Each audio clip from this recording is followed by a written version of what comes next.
Hola a todos, soy Amanda Mogollón, profesora de la Cátedra de Topografía de la Escuela de Geografía de la Universidad de los Andes. Hoy hablaremos sobre el sistema de posicionamiento global.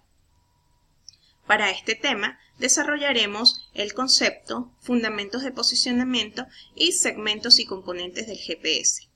Las actividades relacionadas a los levantamientos topográficos han venido evolucionando en las últimas décadas debido a la incorporación de nuevas tecnologías, como es el caso del GPS y de las estaciones totales.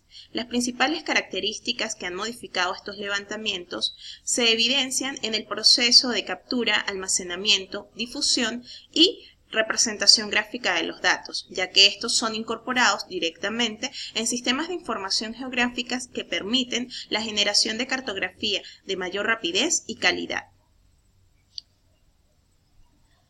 El sistema de posicionamiento global es un sistema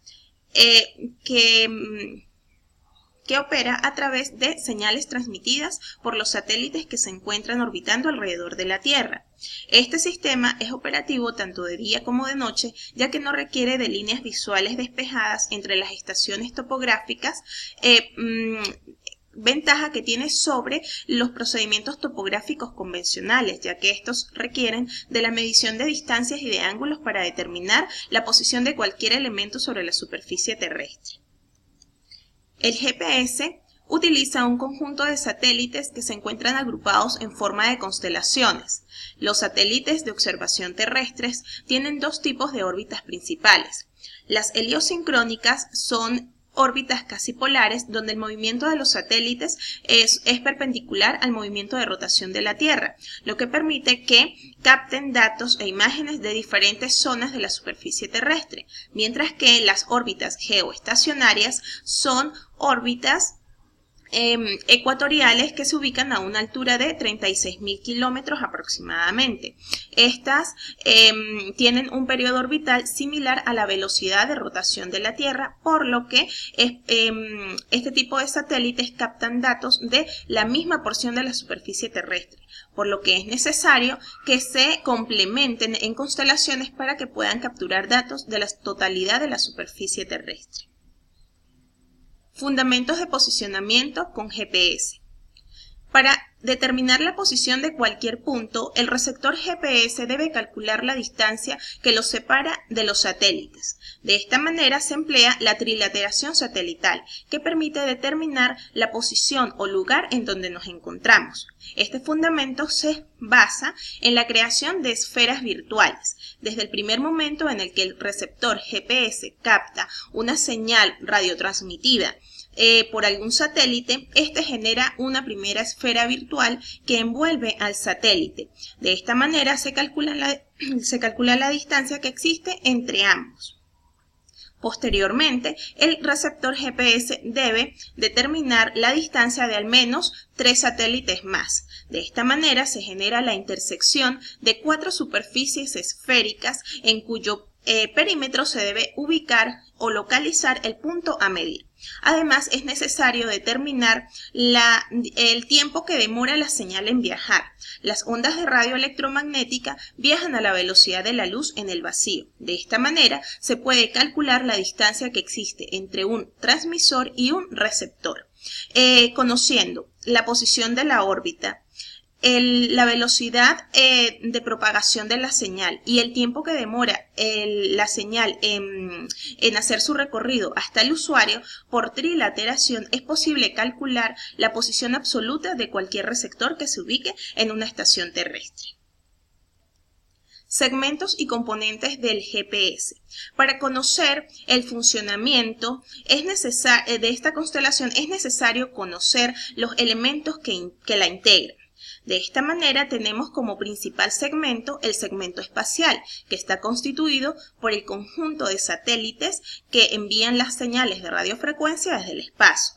Esta constelación está conformada por 24 satélites operativos y 4 satélites de reserva.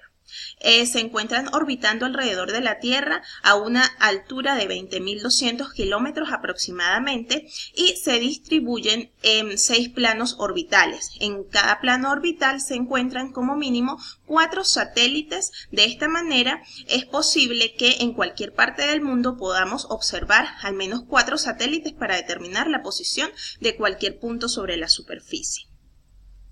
La estructura de la señal. Los satélites envían señales en la región de radio del espectro electromagnético. La señal del GPS está conformada o constituida por una señal principal que tiene una frecuencia de 10,23 MHz. A partir de esta señal se generan o se producen las dos componentes principales, que son llamadas frecuencia portadora L1 y frecuencia portadora L2. Dentro de estas dos frecuencias se incorporan por modulación códigos PRN, que son el código de adquisición común y el código de precisión.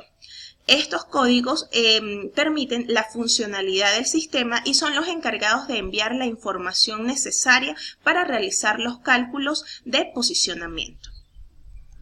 El segmento control, este segmento se encarga del monitoreo constante y del control de cada uno de los satélites que se encuentran en órbita. Está constituido por un conjunto de estaciones terrestres que se distribuyen sobre el planeta. Son 5 estaciones específicamente y se encargan de el seguimiento, el control y el monitoreo constante para determinar los errores de posición orbital, los errores del sesgo del reloj y de esta manera poder realizar los cálculos respectivos y disminuir estos errores.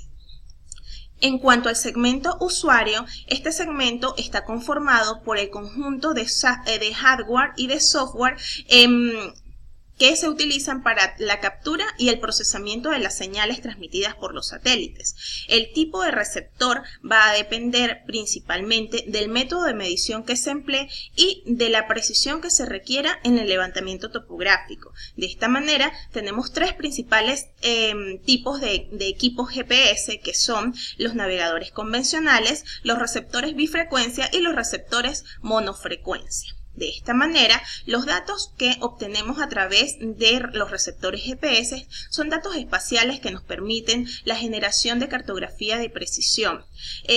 Dentro de los productos cartográficos que podemos generar son los modelos digitales de elevación, que tienen diversas aplicaciones dentro del ámbito geográfico, como es el caso de la planificación de los recursos naturales, de estudios de impacto ambiental, proyectos de planificación territorial y ordenación del territorio.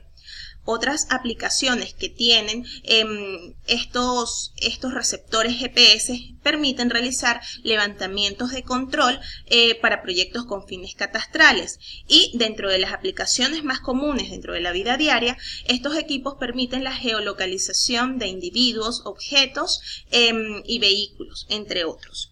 A continuación les dejo algunas referencias bibliográficas para que puedan ampliar un poco más esta información. En la próxima clase hablaremos sobre los modelos digitales de elevación, cómo es la construcción, cuáles son la fuente de datos principales, cómo es la estructura de codificación de estos modelos, por lo que es necesario que ustedes hagan una revisión bibliográfica y determinen las diferencias entre modelo digital de elevación, modelo digital del terreno y modelo digital de superficies. Espero que esta información sea de gran provecho. Muchas gracias por su atención.